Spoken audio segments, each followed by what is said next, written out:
तो नमस्कार, कैसे हैं आप लोग। आशा है आप लोग ठीक से होंगे। दोस्तों देखिए, आप लोगों से मैं आज एक ऐसे विषय पर चर्चा करने के लिए आया हूं, जो विषय आज अचानक कुछ दिनों से चर्चा में तो था ही, लेकिन आज जो है कुछ ज़्यादा ही उसके बारे में हम लोगों को कुछ दुखद घटनाएं भी सुनने को मिली उसके तरफ से। हम लोग आज चर्चा करेंगे भारत और चीन के बारे में, ठीक है।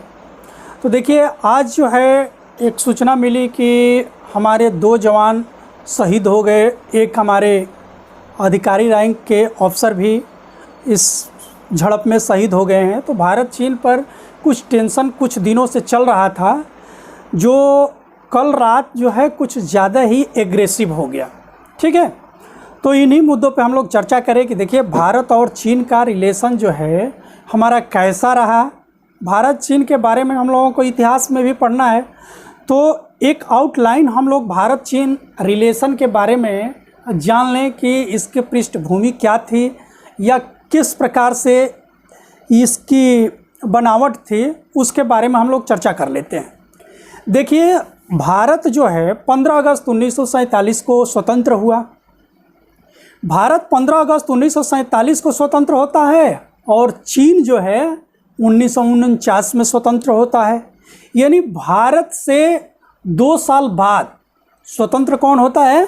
चीन, ठीक।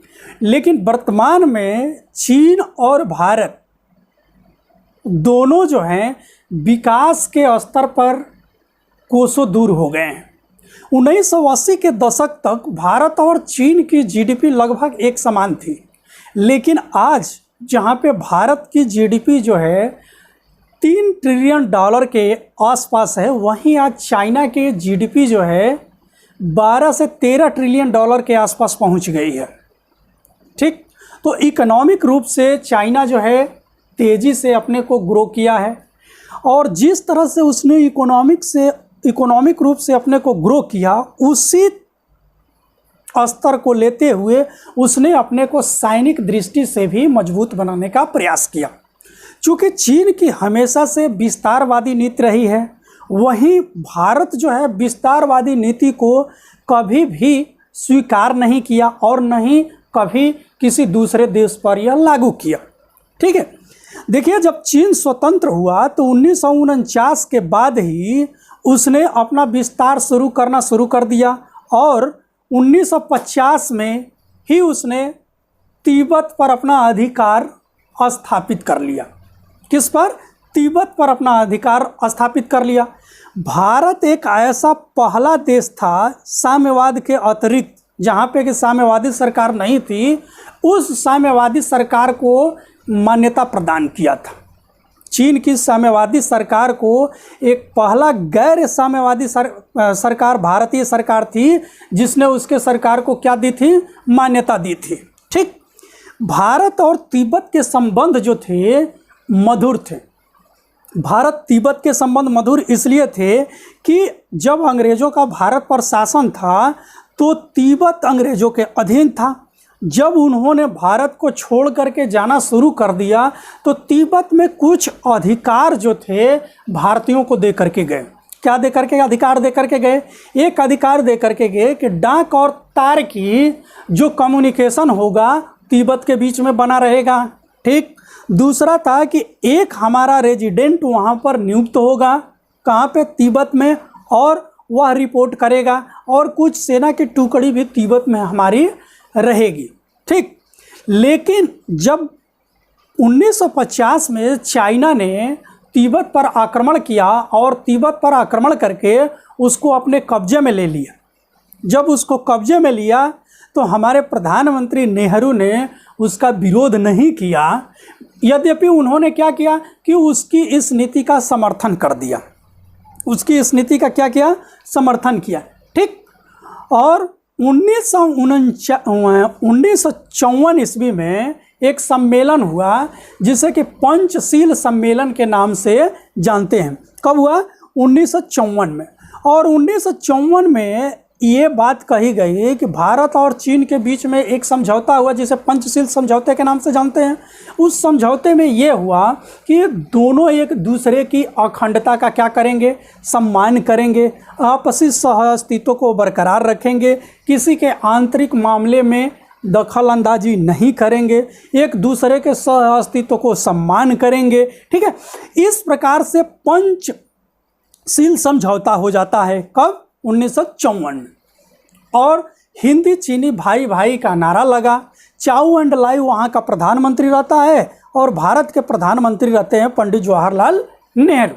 ठीक, आपसी संबंध चलता रहा, ठीक से चलता रहा। तभी क्या होता है कि 1959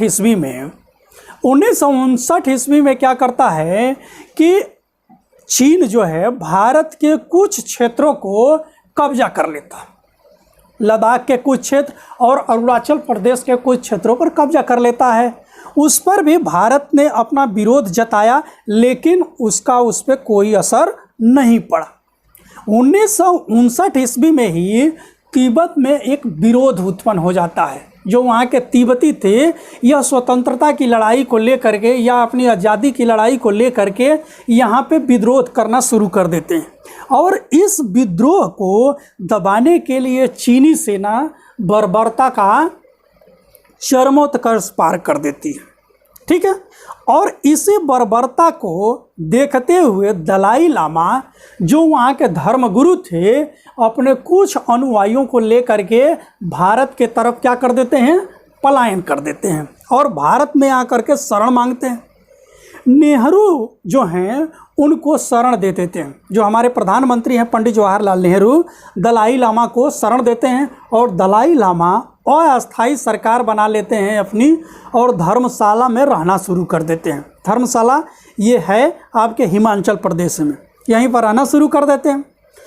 इसका जो है चीन जो है क्या करता है, विरोध जताता है। क्या कहता है कि आप हमारे दुश्मन को अपने यहाँ क्या दिए हैं, शरण दिए हुए हैं। ठीक, अब इसी कड़ी को आगे बढ़ाते हुए चीन जो है एक तरफा 1962 में क्या कर देता है कि भारत पर आक्रमण कर देता है। कब?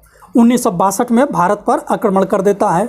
जब 1962 में भारत पर आक्रमण कर देता है, उस समय भारत के प्रधानमंत्री पंडित जवाहरलाल नेहरू गुट निरपेक्ष सम्मेलन में जाने के लिए कहाँ पे जा रहे होते हैं, श्रीलंका।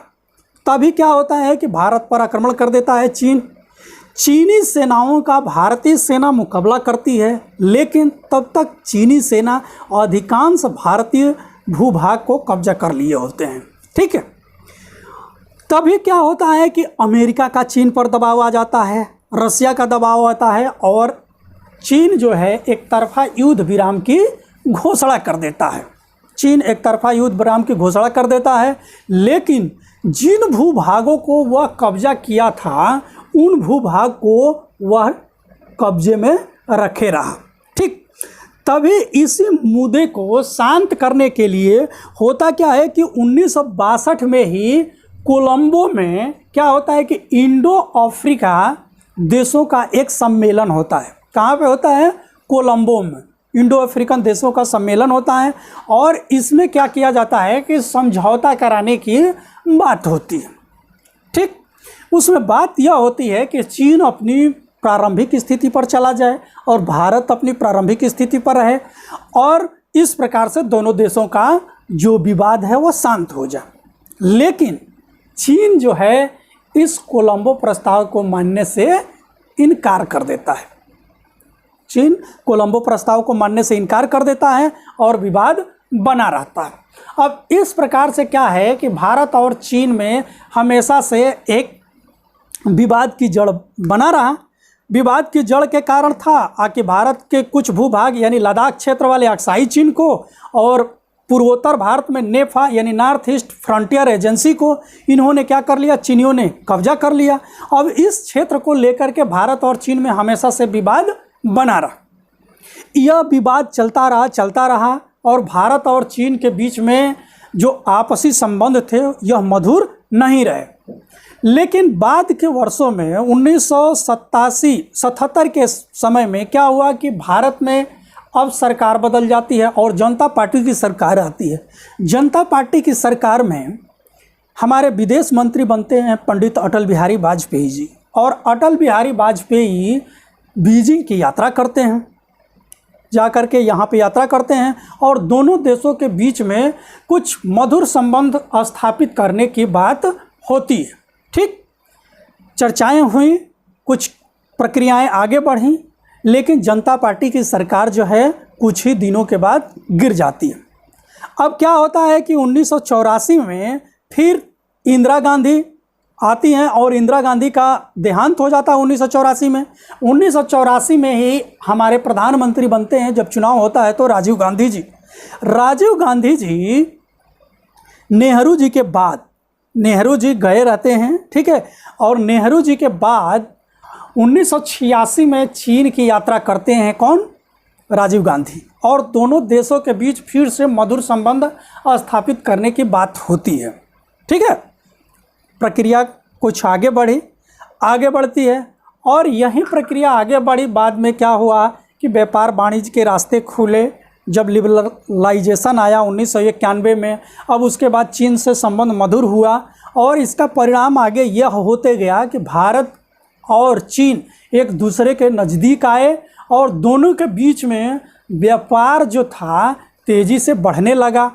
1962 के बाद भारत और चीन सीमा पर संघर्ष की स्थिति नहीं बनी। ठीक, यह संघर्ष की स्थिति तब बनी जब डोकलाम हुआ। डोकलाम कब होता है? 1917 में डोकलाम विवाद होता है। और डोकलाम जो है, यह देखेंगे कि सिक्किम के पास एक प्लेस है डोकलाम। डोकलाम में होता क्या है कि भूटान की सुरक्षा की जिम्मेदारी किसके ऊपर है? तो भूटान की सुरक्षा की जिम्मेदारी जो है भारत हमेशा से उठाते आया है। और डोकलाम जो है एक ऐसा प्लेस है जो कि चीन, भारत और भूटान तीनों के बॉर्डर पर पड़ता है। और उसी स्थान पर चीनी सेनाएं जो थी तेज़ी से आगे की तरफ बढ़ रही थी, जिसका कि भारतीय सेना ने विरोध किया और 50-58 दिन तक यहाँ दोनों सेनाएं आमने सामने खड़ी रहीं। ठीक है, और यहाँ संघर्ष की स्थिति बनी रही। बाद में क्या हुआ कि बातचीत के माध्यम से यह संघर्ष जो है समाप्त हो गया। ठीक, और इस प्रकार से फिर विवाद की स्थिति वहाँ पे समाप्त हो गई। उसके बाद फिर दोनों देशों के बीच में मधुर संबंध बना रहा। हमारे प्रधानमंत्री नरेंद्र मोदी जी बीजिंग की यात्रा, वुहान की यात्रा पर गए और वहाँ के राष्ट्रपति हू जिनताओ, आपके शी जिनपिंग आपके यहाँ मलमपुरम में आए, यहाँ पे उनका स्वागत हुआ। देखिए, एक पॉइंट मैं आपसे बोलूँ कि शी जिनपिंग के पहले वहाँ के राष्ट्रपति थे हू जिनताओ। उनके समय में भी भारत की स्थिति बेहतर थी। उनके समय में व्यापार जो था बड़े पैमाने पर भारत और चीन के बीच में बढ़ा। ठीक, लेकिन जब शी जिनपिंग जब से आए हैं तब से क्या हुआ कि स्थिति तभी भी ठीक रही। या 2 बार भारत की यात्रा भी कर चुके हैं। ठीक, यात्रा किए, लेकिन कुछ समय से आप देख रहे हैं कि चीन के वुहान शहर से क्या निकला? कोरोना वायरस निकला। और यह कोरोना वायरस जो है पूरे विश्व को अपने आगोश में ले लिया। अब इस स्थिति में क्या हुआ कि चीन को पूरे विश्व में प्रेशर का सामना करना पड़ रहा है। पूरे विश्व में प्रेशर का सामना करना पड़ रहा है कि पूरे विश्व के लोग चीन पर दबाव बना रहे हैं कि आप जो हैं अपने वायरस को लाइव में क्या किए हैं कि जनरेट किए हैं, और यह लाइव से जनरेट हुआ वायरस पूरे विश्व को क्या किया है? प्रभावित किया है। अब इसके कारण विश्व के अधिकांश देश जो हैं चीन के विरोध में आ गए हैं। अपनी इस कमी को छुपाने के लिए या विश्व की नज़र को उससे हटाने के लिए चीन जो है गाहे बगाहे अब इस तरह की घटनाएं कर रहा है। कभी भारत के साथ अब उलझ रहा है, कभी वियतनाम के साथ इस तरह की वो घटनाएं कर रहा है, जिससे कि दुनिया का अट्रैक्शन जो हो कोरोना वायरस से हट करके किसी दूसरे मुद्दे पर डाइवर्ट हो जाए। ठीक है, तो देखिए, यही रहा अभी तक का चीन के बारे में आप लोगों के सामने एक संक्षिप्त विश्लेषण। बाद में जब हम लोग चर्चा करेंगे तो इसके बारे में एक एक पॉइंट्स को आप लोगों के सामने हम क्लियर करेंगे। ठीक है, तब तक के लिए धन्यवाद, थैंक यू। आप लोग हमारे चैनल को सब्सक्राइब कर दीजिएगा, लाइक कर दीजिएगा और मित्रों के बीच में शेयर ज़रूर कर दीजिएगा। धन्यवाद।